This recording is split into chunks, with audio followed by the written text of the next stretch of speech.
Today is Saturday, February 4th, 2023. I hope that you are enjoying your day. I'm here again bringing you on this day in Black history, great figures and facts. This is intriguing.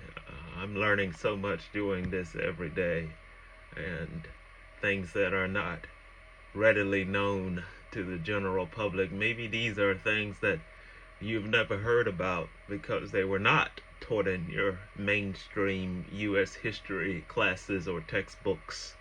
But these are the kind of things that has to be sought out and looked for.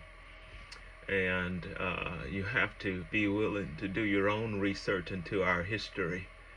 And when we know our history, we are better empowered to create our future. The people who do not know their history are doomed to repeat the unfortunate events of the past.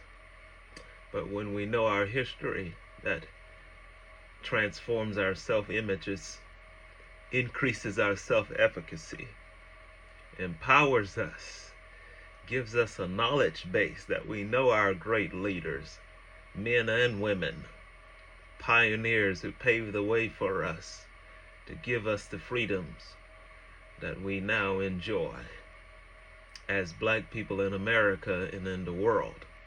I would like to share with you on this day in history in 1882, the Fisk Jubilee Singers. They were the first ones to introduce the spiritual to the world as an American art form. And of course you remember Swing Low, Sweet Chariot, and those other great spiritual, that genre of music or of art. Very poignant and very moving. They were the first group to perform at the White House in 1882 on February 4th, this day. Their rendition of Safe in the Arms of Jesus moved President Chester Arthur to tears. They performed in the White House 1882 and moved the president to tears. That's how powerful these songs are, these spirituals. First group to perform in the White House. Interesting. And the night before their performance, the singers were denied lodging in every hotel in Washington, D.C. Wow. In 1954, on today, February 4th, 1954, civil rights activist Medgar applied for admissions to the University of Mississippi Law School. I hope that you all are familiar with Medgar early pioneer in Mississippi, great civil rights leader. If not, go look up Medgar And his application was rejected to law school. He became the focus of an NAACP campaign to desegregate the school. And his case was aided by the United States Supreme Court ruling in the Brown versus Board of Education case, the famous case, that segregation is unconstitutional. In December of that year, Medgar became the NAACP's first field officer in Mississippi. He worked for voting rights, economic opportunity, access to public facilities, and other changes in the segregated South. Powerful, great figure. You should go and look up Medgar.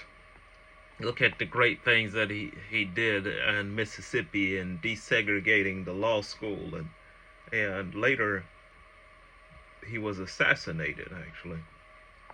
And I've gotten to see a lot of his life and his legacy in the uh, great museum that is in Mississippi. I was able to tour that museum during a trip for one of my honor societies.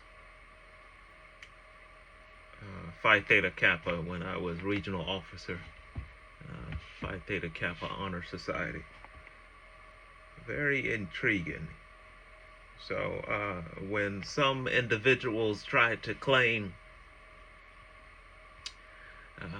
that we don't have initiative,